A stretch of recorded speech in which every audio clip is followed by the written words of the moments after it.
We wanted to be the place where a teacher in a low-income community could get discovered by donors far beyond their personal network. Because we thought that would be a way to be a force for equity, to be a force for ensuring that kids in low-income communities can get the same books and art supplies and science equipment that kids in upper-income communities do. So, and yet that was setting out to do something a heck of a lot more difficult than just being a donation kind of payment processing mechanism for a parent to give to their own kid's classroom. We were setting out to put people together who, as you just said, had never met before.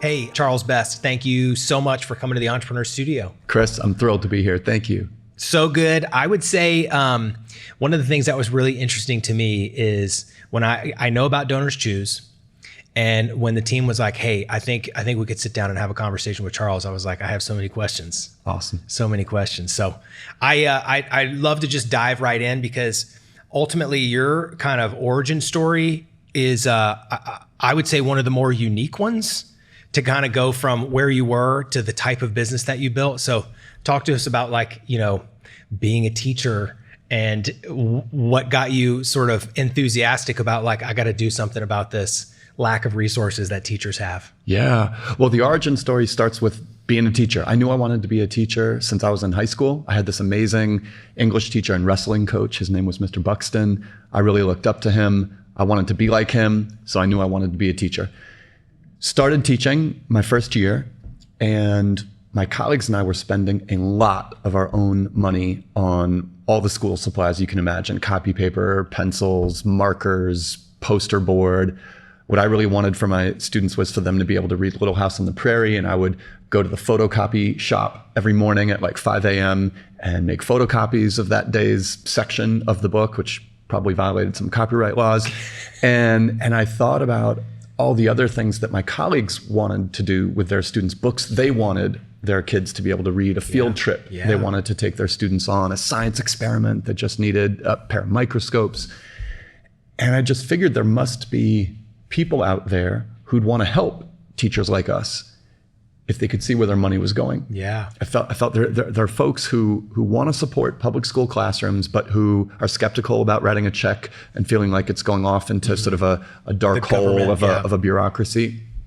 But thought, well, what if we teachers who know our students better than anybody else in the system, and we know exactly what materials would make the biggest difference in their education, if we could post requests for those very materials, tell the world about the projects we wanted to do with our students.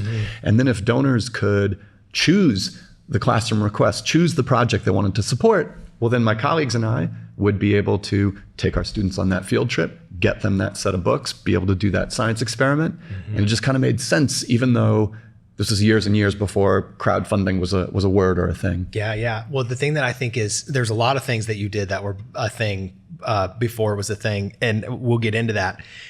But like, here's what I remember. It would be like, the parents we'd have orientation. The parents would be like, here's the list of things you need to bring.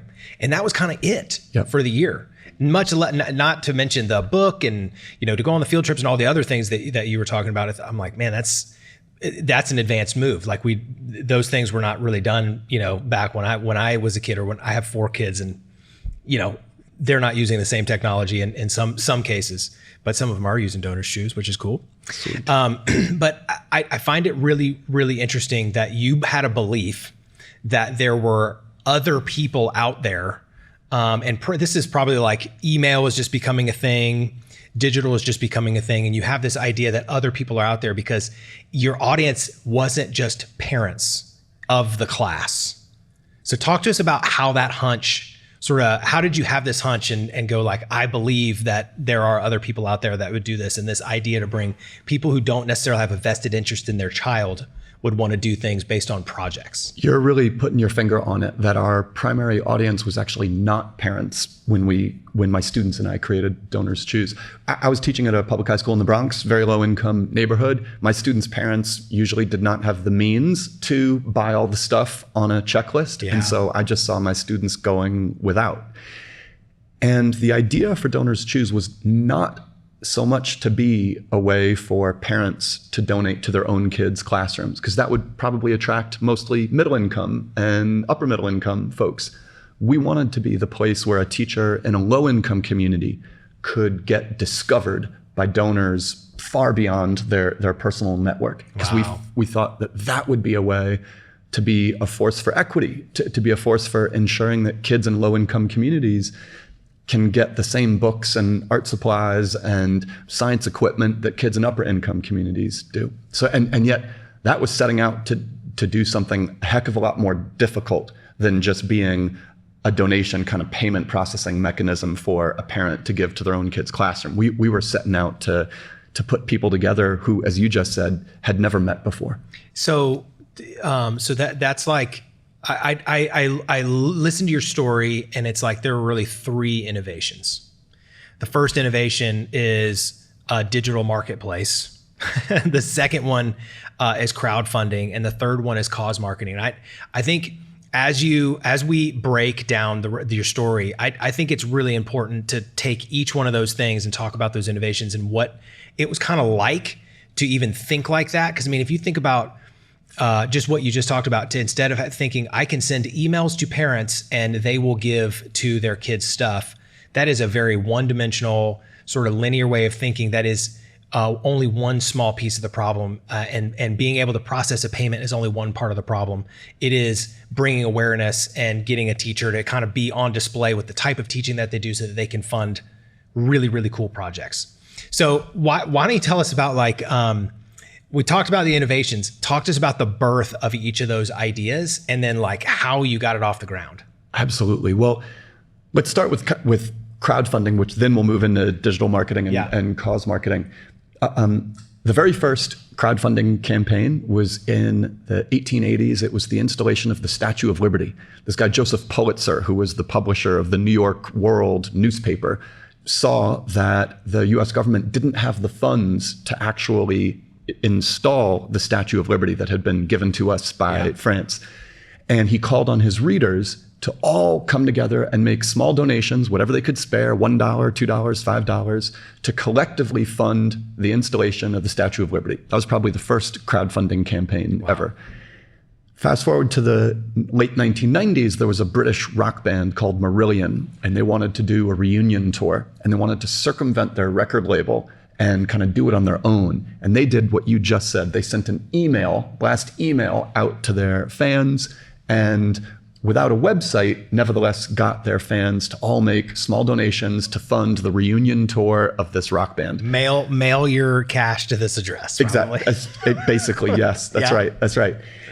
DonorsChoose then started in the year 2000, and we didn't appreciate it at the time, but what we were endeavoring to create was the first digital marketplace, the first platform where people on the front lines, in our case, teachers, could create project requests, and where anybody could then be a philanthropist, a patron, a financier. We didn't realize that this kind of represented the birth of crowdfunding. In our minds, this was just common sense. We teachers have all these ideas of just what resources would make the biggest difference for our students. We know there are folks out there who'd probably want to support public school classrooms where the need is greatest. If they could see exactly how their money was being spent, let's just bring those two groups together on a website. But I think it was a little more significant than we realized. That's right. Yeah. Wow. And I can share on the digital marketing front, I was not a techie. I used pencil and paper to draw out this website where teachers could create project requests and donors could support a project of their choice. I found a programmer who had recently immigrated from Poland. For $2,000, he was willing to take my pencil and paper drawings and turn them into version 1 of DonorsChoose, which was so rudimentary. We had no back end. We just had one page that you would scroll down and down and down for like 15 minutes until you got to the teacher or the project record that you were looking for. So people were trying to get to the top. Yeah, exactly. Exactly. Rankings. Yep. To process a donation, I needed to use one of those black boxes that you'll see at the grocery store. Well, they'll punch in your credit card number, expiration date, send it over a telephone line. That's what I used to process every donation by hand. Wow. I also realized I had forgotten to toggle an important setting. So I actually was never transacting any of those donations that I thought I was. gosh. And then 6 months later, I had to call all those donors and say, like, we actually never managed to transact that donation. I'm going to run it again 6 months later. Hope that's okay. Oh man. Lessons learned. Yes, yes. So that gives you a sense of how new we were at this, my students and I and my colleagues who were creating the first projects. That was how we got the tech created. And I'll roll into how we got folks to actually use the site. Is that all right? Should Please, no, seriously. That now we're getting in a marketplace because it's like, how do we get the teachers and then you got to go get the donors. So tell us how you brought them together. Yeah, old school. So I don't know how it is at Heartland Payment Systems. I suspect it's similar to what it was like at Wings Academy, the public high school in the Bronx where I was teaching, where if you really wanted to get folks to do something, you'd give them a little free food. And so when this happens. Does it? All right. So when this programmer had created version 1 of DonorsChoose, I had to get the first teachers to create the first projects. So I asked my mom to make her famous roasted pear dessert, which she would roast these pears with orange rind and apricot jam and all these spices, roast them in the oven, and the juices would swirl all around. And let me tell you, these tasted something delicious. So she made 11 of those pears. And I brought the 11 pears into the teacher's lunchroom. And as my colleagues got ready to pounce, I said, hold up, there's a toll. If you eat one of these pears, you got to go to this new website called DonorsChoose and just ask for whatever it is you most want your students to have. That sounded like a good enough deal. They ate the 11 pears. They posted the first 11 project requests on the site. My aunt, who's a nurse, they made good on all 11. They did. 11 pears were eaten, 11 projects got posted. There's no breakage.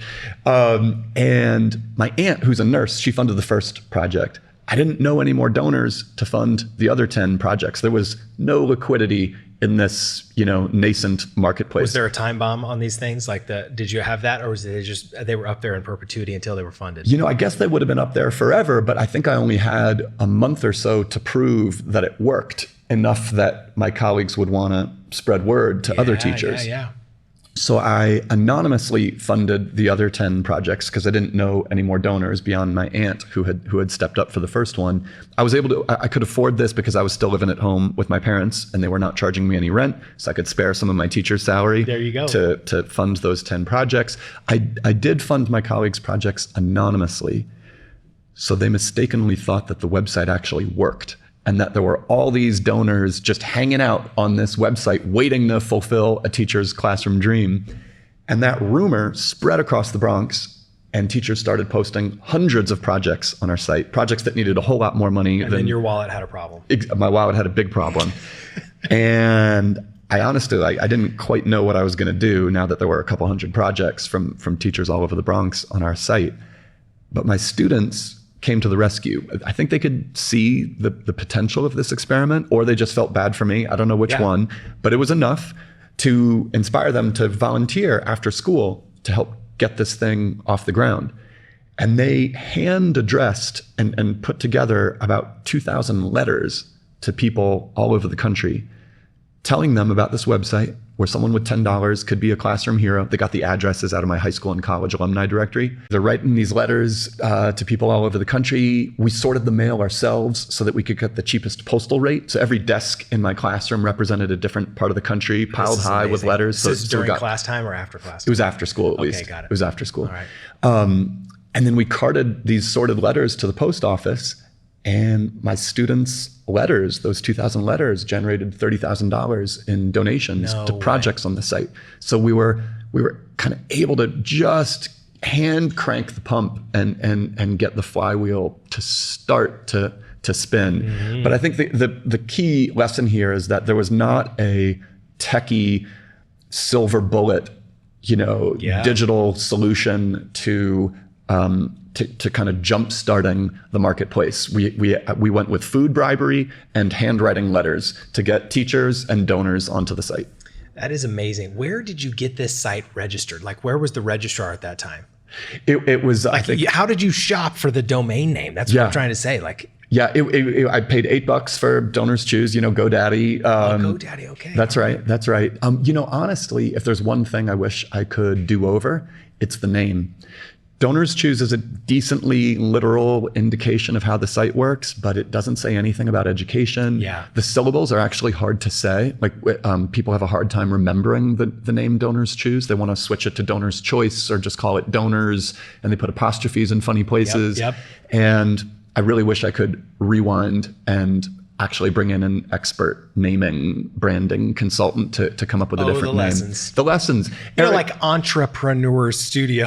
Exactly. You're probably familiar with Eric Ries's book, The Lean Startup. Mm-hmm. And as you probably know very well, it argues that entrepreneurs should not try to perfect and polish their product. They should launch as quickly as possible with a minimally viable product to start getting customer feedback ASAP and to iterate. Yep. But I feel like there should be an official exception to the Lean Startup school of thought for brand names, which you cannot launch in minimally viable form and you cannot iterate on based on customer feedback. Changing brands is really hard. You can do a hard pivot, but you cannot iterate on a brand name. Yeah. And before you know it, there might be some news coverage of you using your original name. Yeah. And so then before you know it, you're like, well, even if our name isn't ideal, I can't switch it because then this news story, which is my calling card, will be referring to, the old name. So I'm stuck.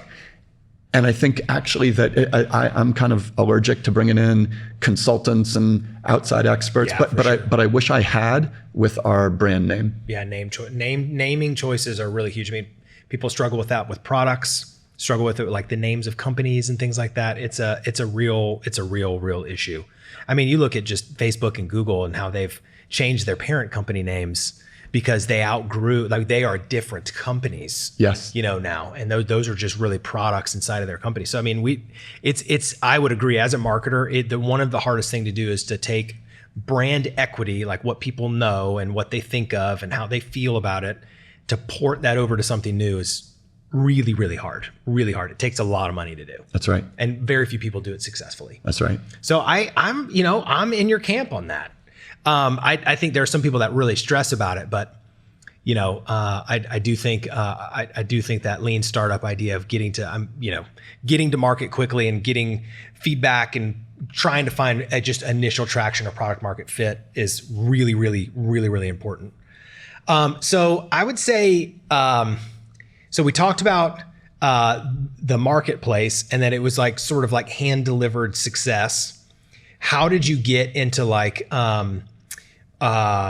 a little bit of traction where it went beyond a lot of the sort of like grassroots guerrilla marketing stuff? How did you sort of make the first step into sort of acquiring donors that were maybe outside of the warm network? Cold calling for news coverage. Wow. Okay. So I just found the phone numbers and sometimes the email addresses, because remember, this is the year 2000. So it was still, calling people up on the phone was the most common form of communication.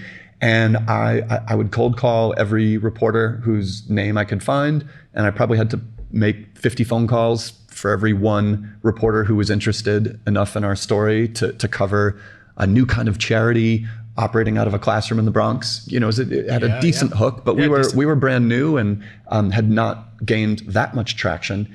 But we started to get some reporters doing stories about us. And actually, when 9/11 happened, and this is just 1 year into DonorsChoose now, teachers at the public schools surrounding Ground Zero started posting projects on our site to recover from the attacks on the World Trade Center. Wow. There was a math teacher whose students' calculators were sealed at the disaster site, and she needed a new set of calculators for her students. There was a teacher in the Bronx who wanted to bring in an artist who had immigrated from Afghanistan for students to be able to meet someone from that country. And there was a first grade teacher whose students had been saved by a particular group of firemen. And she and her students wanted to thank the firemen who had saved them by doing a musical performance in front of their fire ladder company. And for that, they needed musical instruments. So there are hundreds actually of these projects focused on 9/11. And this was right when people yearned to participate in the 9/11 recovery effort. Red Cross had almost too many blood donations than they could put to good use. And here was this direct, vivid way for people to participate in the 9/11 recovery effort around Ground Zero. And that was enough of a hook for several other news outlets to do stories on DonorsChoose. Which that isn't, I mean, that's incredible, because you had to have, some people had to know about the site, right, in order to publish those things. And then the way you started to acquire, I'd say, coverage, right? Like you had at least some stories that had been done, and then the stories accelerated, and it was like, you know, you've got a nexus or initial traction of something. And I'd say, like, how did it feel to be, like, what was going through your mind? What team were you working with, and what was going through your mind when it's like, okay, I'm a New Yorker, we're going through this thing as not only a New Yorker, but 9/11, and then I've got something that is helping people contribute. Where were you at sort of mentally on that one? Well, it was exhilarating to feel like some folks were putting their faith in DonorsChoose as their way to be of service. That felt exhilarating. It felt like a big honor. It felt like we had to do right by that. It felt like an opportunity for DonorsChoose. I will tell you, one of the most embarrassing things I ever did as an entrepreneur was right at this time. Let's hear it. I had cold called a reporter at the New York Times who was covering philanthropy. Her name was Stephanie Strom. She was a new reporter covering this new beat of philanthropy and charities. And I mailed her some materials. I didn't hear back from her, so I called her up, and she said, "Yeah, I got your materials, but DonorsChoose, this is not exactly a newsworthy story. Maybe if ever I'm asked to do a listing of online charities, which was a new concept at the time, maybe I'll do a story on you, but this is kind of small potatoes." So I was like, all right, too bad. And I figured I'd try one other big time reporter. I called the senior editor at Newsweek. His name was Jonathan Alter. I called him first because his letter showed up. His last name was first in the alphabetical directory. And his assistant must have been out to lunch because he picked up the phone, and I said, "Hey, I'm a teacher in the Bronx. I started this nonprofit with my students. You want to hear about it?" And he said, "Sure." And we talked for my whole lunch break, and he wrote a couple paragraphs for the Newsweek website saying that here was this charity that might change the face of philanthropy. So I called up Stephanie Strom at the New York Times, all excited, and I was like, "Hey, Newsweek saw us as newsworthy, at least for their website. So won't you give us a second look?" And she said, "I wouldn't touch your story with a 10-foot pole now that another outlet has covered you. The New York Times does not follow in the footsteps of other publications." Wow. So I felt like an idiot for having not realized that you don't talk about another outlet covering you if you're pitching the New York Times. And I wrote her an email apologizing for being so dumb, and she wrote back and she said, you shouldn't feel so bad because come on, who knows that? You're like, well, it makes sense now, but right, exactly, who knows that? exactly. So she wrote back saying, you shouldn't feel so bad because you didn't have a chance in the first place, because her editors had asked her to focus on charities responding to 9/11. And I was like, oh wait, so here's actually my opening, because all these teachers beside Ground Zero are posting projects on our site focused on 9/11 recovery. So I wrote her an email over the weekend telling her about all those projects. And I called her up over the weekend so I wouldn't interrupt her while she was on deadline. Left her a voicemail saying, "This is the last time you're going to hear from me. If you could just read this one final email." Monday, I was back at school teaching. I checked my email in between periods. Stephanie Strom had written back. She said she wanted to come do an interview for a major feature story in the New York Times. Oh, man. I forwarded her email to my friend, and I said, "Guess who said she wouldn't touch our story with a 10-foot pole and now wants an interview? That's what hustling will get you." I beat my chest. I talked all kinds of smack. And then I realized that I had not hit forward. I'd hit reply. And the moment I sent the email, you just baited me, because I totally thought that the most embarrassing thing was like, I didn't know about this information. No way. It was so much worse than that. So I sent this trash talking, "Guess who said she wouldn't touch our story with a 10-foot pole and now wants an interview" email directly to that reporter. And I yanked the electrical cord from out of the computer to try and turn it off before the email would send, but I was too late and it sent. So I sent her another email apologizing for being so dumb again. And she took mercy on me, and it didn't hold her back from proceeding to do a story that said DonorsChoose might be the future of philanthropy. And that is really to her credit and to my boneheadedness. But yeah, and I've never two apologies in. Two apologies in. And everybody needs that experience of, that one inadvertent, you're replying when you think you're forwarding. And mine was just especially traumatic. And I do know there are people in the room that have experienced that from me before. Okay, so what happened after the story? So she does this story. She does this story, and I had mentioned that the Newsweek writer who had first done a paragraph or two about us, Oprah Winfrey's producers saw that one paragraph in Newsweek.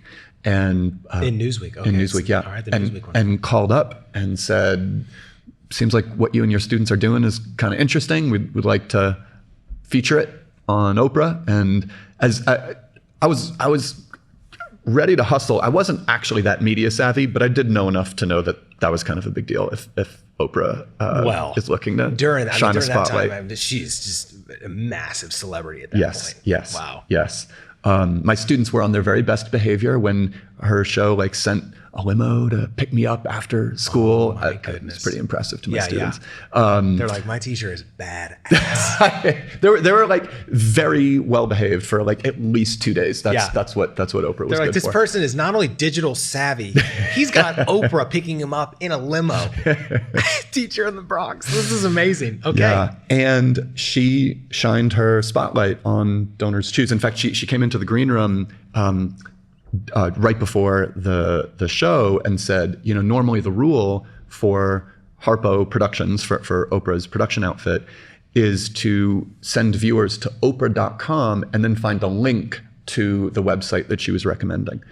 But she said, because you're a teacher, I'm going to dispense with that rule, and I'm just going to call out DonorsChoose.org on air. I'm not going to tell people to go to Oprah.com and find a link. I'm going to just send them all straight to your website. No way. Which meant that we melted down immediately the first mention of DonorsChoose.org.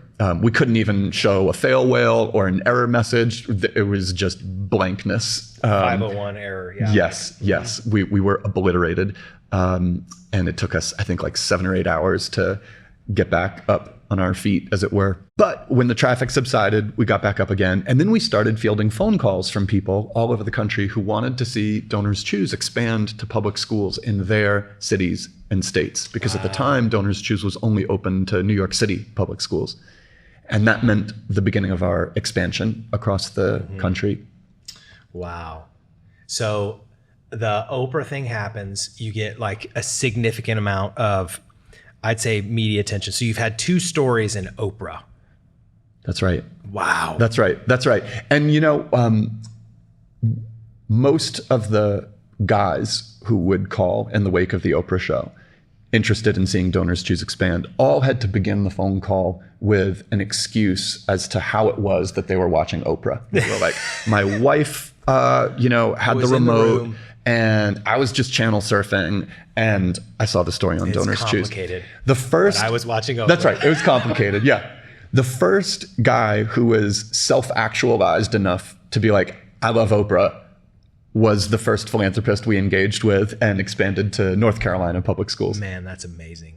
Okay, so talk about that's initial traction. Talk about a little bit of the growth, because one of the things that's happening is you are using, to get the attention to build the marketplace, you had enough traction to get sort of the teachers to pay attention. And then you've got, donors paying attention, and it's sort of micro donations that are happening at this point. You had media. Media was the thing that got the attention to bring both parties together. That's right.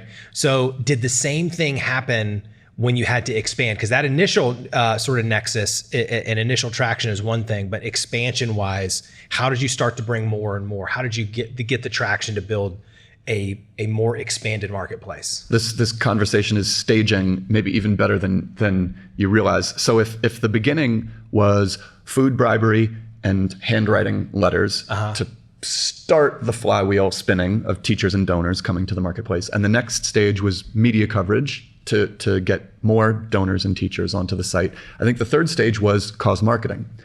And an example of this would be the partnership we did with Crate and Barrel in the very earliest years of DonorsChoose, where we went to them saying, hey, we've created a new feature on DonorsChoose for a gift card so that someone can give another person a DonorsChoose gift card and they can spend that gift card on a classroom request of their choice. It's like a philanthropic gift card. Wow. And we went to Crate and Barrel and we pitched them on giving DonorsChoose gift cards to their best customers.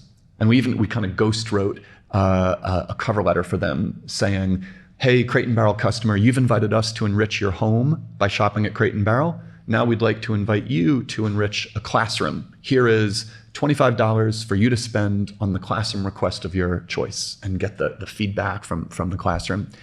And Crate and Barrel was up for it. They were even up to do a test, a study, to see whether or not giving out these DonorsChoose gift cards had lifted purchase intent and even sales at Crate and Barrel by the customers who got these gift cards. And the short answer is yes. And in fact, the Wall Street Journal did a story saying, here finally is a demonstration of a company doing well where they actually quantified just how well they did through an act of charity.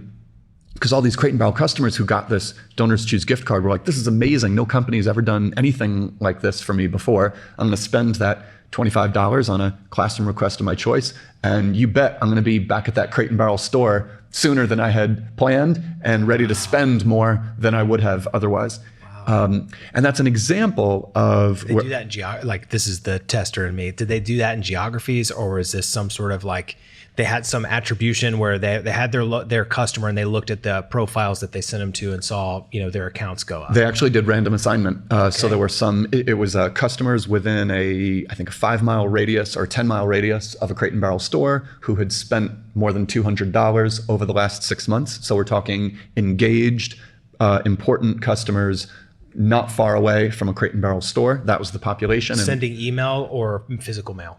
It was a physical mail gift card at first, and subsequently it was email. Okay. And there was a random assignment, so there could be true isolation of just how much did purchase intent and actual purchases increase as a consequence of doing something good. Yeah. But putting the power in the hands of the customer. It was not just Crate and Barrel saying, we, out of our philanthropy budget, did this good thing. We're not looking for growth. You should know about it.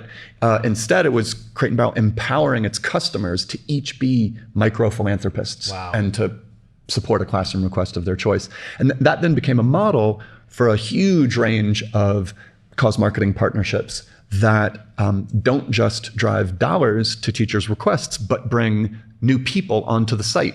To give the last example of that, Crate and Barrel partnership, it meant that thousands and thousands of people were coming to DonorsChoose to spend the gift card that Crate and Barrel had just given them. So this was not just about a company supporting DonorsChoose. It was a method for getting consumer donors onto our site. Yeah. And today there are more than 200 corporate partners and businesses that we work with. We're here in Oklahoma City. Sonic Drive-In is one of the most generous. That's amazing.